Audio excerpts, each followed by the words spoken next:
नमस्कार दोस्तों, पूजा शक्ति चैनल में आप सभी मेरे भाइयों और बहनों का बहुत बहुत स्वागत है।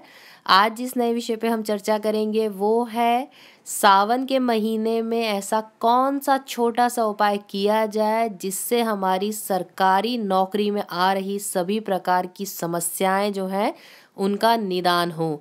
आजकल सभी चाहते हैं कि हमारी सरकारी नौकरी लग जाए। उसके लिए कुंडली में, जैसे मैंने पहले कहा है, सूर्य का उच्च होना बहुत ज़रूरी है। परंतु कई बार ऐसा होता है कि अगर हम छोटे छोटे से उपाय करते हैं तो सरकारी नौकरी पाने में हम जो चाहते हैं कामयाब हो जाते हैं। हमें हमारी मनचाही सरकारी नौकरी में आ रही सभी प्रकार की अड़चनें जो होती हैं समाप्त होकर बहुत ही अच्छी नौकरी हमारे हाथ लगती है। तो आज के ये जो उपाय हैं उन सभी के लिए है जो सरकारी नौकरी पाना चाहते हैं या उन्होंने एग्ज़ाम दी है, क्लियर नहीं हो रही है, आगे जो है सरकारी नौकरी पाने के लिए जो काफ़ी मुश्किलें हैं उनका सामना कर चुके हैं। तो आपको सबसे पहले तो क्या करना है, कल से ही ये कार्य शुरू करें क्योंकि सोमवार का दिन है। सावन का जो सोमवार है बहुत ही शुभ संकेत लेकर आया है इस बार। आपको क्या करना है, जो ऑरेंज रंग का सिंदूर होता है, एक सिंदूर होता है जो लाल रंग का होता है जो नॉर्मली सभी सुहागन स्त्रियां जिससे मांग भरती हैं, परंतु एक शुद्ध जो जिसे हम सचमुच सिंदूर मानते हैं, जो हम हनुमान जी को चढ़ाते हैं, ऑरेंज रंग का जो सिंदूर होता है आपको वो लेना है। थोड़ा सा एक तांबे का लोटा ले लीजिए। जो तांबे का लोटा हो ये पुराना नहीं होना चाहिए, आप इसे नया खरीद कर ही यूज़ करें। उसमें शुद्ध जल भरकर थोड़ा सा जो ऑरेंज सिंदूर होता है डाल दीजिए। अब सुबह जब सूर्य उगता है उससे ठीक 1 घंटे का एक समय होता है जो हमें जो है ध्यान में रखना है। सूरज उगने के बाद सिर्फ आपके पास 1 घंटे का ही समय रहेगा ये कार्य करने के लिए। तो आपको कल से ये कार्य शुरू करना है। आपको सूर्य देवता को इस प्रकार जल देना है। आप ऑरेंज सिंदूर उसमें डाल दीजिए और समय जो रहेगा जैसे आपके जो कंट्री रहेगी वहाँ पर सूर्य देवता जितने भी बजे उगते हैं ठीक उसके बाद 1 ही घंटा रहेगा आपके पास जो आपको उस समय में ही सूर्य को जल देना है। इस बात का ध्यान रखिए। ये कार्य आप कल से शुरू करके लगातार जो है 43 डेज तक करिए। अब अगर बीच में कोई गैप होता है जो जैसे कि आपका कार्य रुक जाता है या आप कई बार जो है नहीं दे पाते हैं तो कोई चिंता की बात नहीं। आगे से जो गिनती है फिर से शुरू कर दीजिए। आपको रिजल्ट जो है बहुत पॉजिटिव आने लगेंगे। और ये कार्य करते करते अगर आपको कहीं से भी सरकारी नौकरी का थोड़ा सा भी जो मैं कहती हूँ अगर रिजल्ट मिलने लगता है तो ये कार्य बिल्कुल ना छोड़ें। आप ये कार्य लगातार करते रहें जब तक कि आपकी सरकारी नौकरी पक्की तरीके से नहीं लग जाती। अब ये तो हो गया जो सावन में स्पेशल एक उपाय था जो आपको करना था। इसके अलावा जो भी सरकारी नौकरी पाना चाहते हैं, मेरी बहनें जिनके पास बहुत से ऑप्शन होते हैं, सोना ज़रूर धारण करें, कानों में ज़रूर सोना पहने, गले में ज़रूर सोना पहने। सोना पहनने से भी जो सरकारी नौकरी में आ रही अड़चनें होती हैं वो ख़त्म होती है। अब कई बार लोग पूछेंगे सोना पहनने से कैसे जो है सरकारी नौकरी की अड़चन दूर हो सकती है।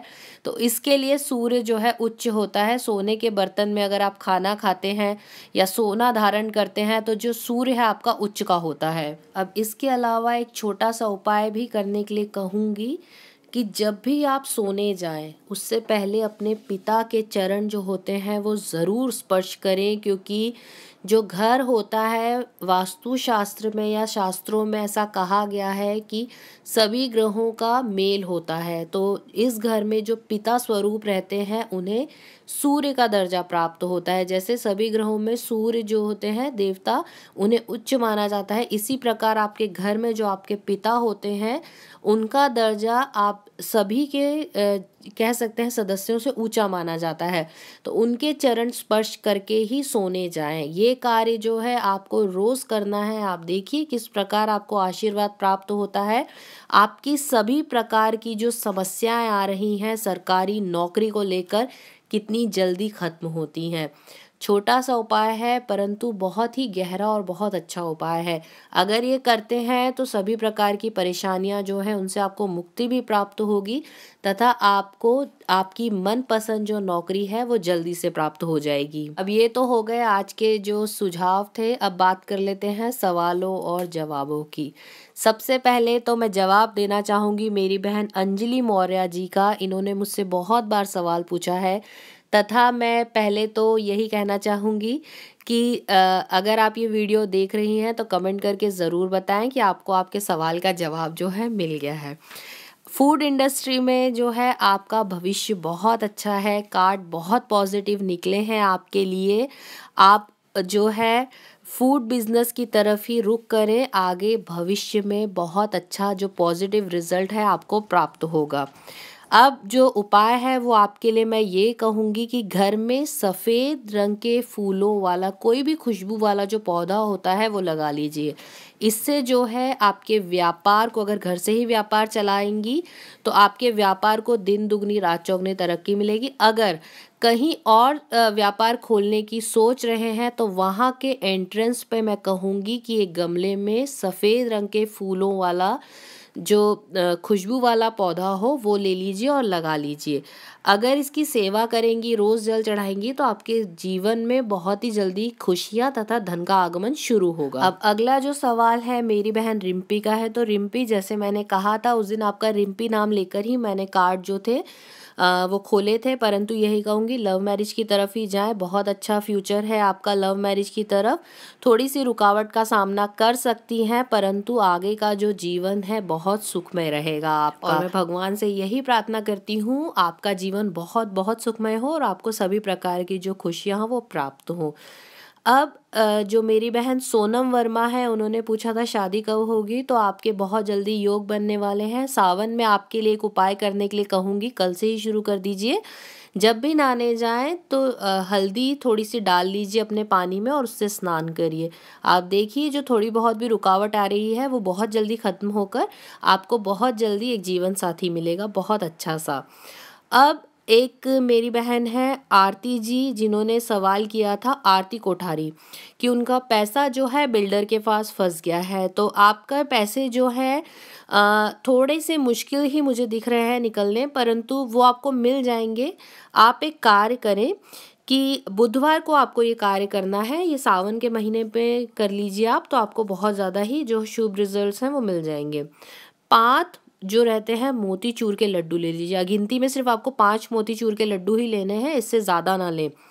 अब गणेश जी के मंदिर में आप जाएं और दुर्वा जो होती है, जो छोटी घास होती है, दुर्वा आपको कहीं भी गणेश जी के मंदिर के बाहर वैसे तो मिल जाती है। आप वो उन 5 मोतीचूर के लड्डुओं पे रखिए और गणेश जी को चढ़ा दीजिए। ये कार्य आप खुद भी कर सकती हैं, आपको किसी पंडित की ज़रूरत नहीं पड़ेगी ये कार्य के लिए।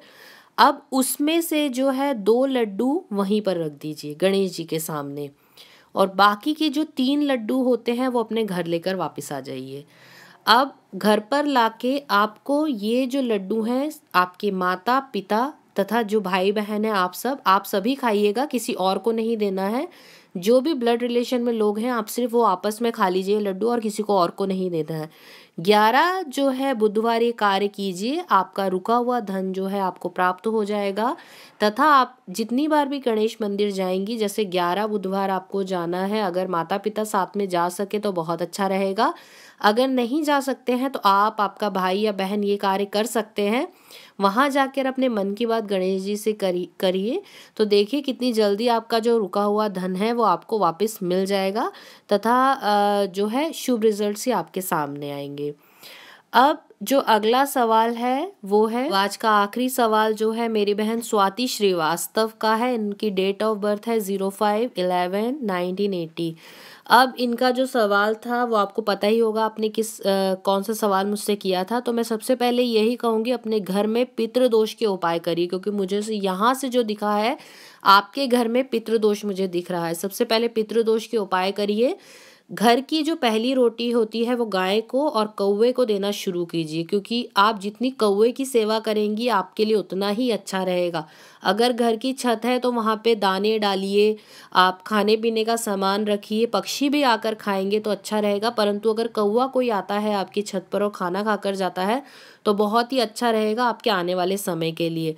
उसके अलावा आपको एक मंत्र का जाप करना है। अगर लड्डू गोपाल हैं घर में तो उनकी सेवा शुरू कीजिए, अगर नहीं है तो कृष्ण जी को ध्यान करके आप उनसे मन ही मन प्रार्थना कीजिए कि मुझे संतान प्राप्ति में बहुत मुश्किल आ रही है, कृपया मेरा भला करें तथा मुझे संतान सुख प्रदान करें। ये आप अपनी भाषा में भी जो है उच्चारण कर सकती हैं। आपको कौन सा जो मंत्र है वो करना है, बहुत सिंपल सा है, कृष्ण जी का ही है। ओम नमो भगवते वासुदेवाय नमः का पाठ करना है। ये पाठ आप मन ही मन कोई भी कार्य कर रही हैं, सुबह शाम दोपहर, सोते हुए जागते हुए, आप मन ही मन ये जो उच्चारण है करें तथा अपने घर से सबसे पहले जो पितृ दोष है उसका निवारण करें। तभी जो है संतान प्राप्ति आपको हो पाएगी तथा बहुत अच्छी ही संतान की प्राप्ति होगी। इसके अलावा आपसे ये कहूँगी कि अगर आपके कोई भी पुराने जूते चप्पल हैं तो शनिवार वाले दिन जाकर किसी भी मंदिर में छोड़कर वापस आ जाइए और अपनी नज़र उतारिए सबसे पहले, क्योंकि शायद ये जो मुझे नज़र दिख रही है ये आपकी जब विवाह हुए थे उस टाइम से ही आपके पीछे है। तो अपनी नज़र उतारिए। सिंपल आप नमक से, राई से, लाल मिर्च से उतार सकती है, परंतु सबसे पहले अपनी नज़र उतारिए। और पितृदोष का जो उपाय मैंने आपको बताया है, गौ सेवा करिए। कौवे की सेवा आपकी कुंडली के हिसाब से बहुत शुभ रहेगी, तो आप कौवों की सेवा करना शुरू करिए। और संतान के जो सुख हैं वो मुझे कार्ड्स में दिखे हैं, तो बिल्कुल भी आप टेंशन ना लें, संतान का सुख आपको अवश्य ही प्राप्त होगा। सिर्फ छोटा सा उपाय, उसके अलावा आपकी कुंडली में कोई दोष नहीं है और बहुत अच्छा जीवन है आपका, धन भी है आपके जीवन में तथा सुखों का वास भी है। तो भाइयों और बहनों, मैं आशा करती हूँ आज का ये वीडियो आप सभी को बहुत पसंद आया होगा। जिन्हें भी उनके सवालों के जवाब मिले हैं कृपया कमेंट करके ज़रूर बताएं, और जिनके जवाब मैं नहीं दे सकी हूँ उनसे मैं बहुत बहुत क्षमा चाहूँगी। अगले वीडियो में आपके सवालों के जवाब देने की पूरी कोशिश करूँगी मैं। तो भाइयों और बहनों, इसी आशा के साथ हम फिर मिलेंगे। आप सभी का बहुत बहुत धन्यवाद मुझे सुनने के लिए। धन्यवाद दोस्तों।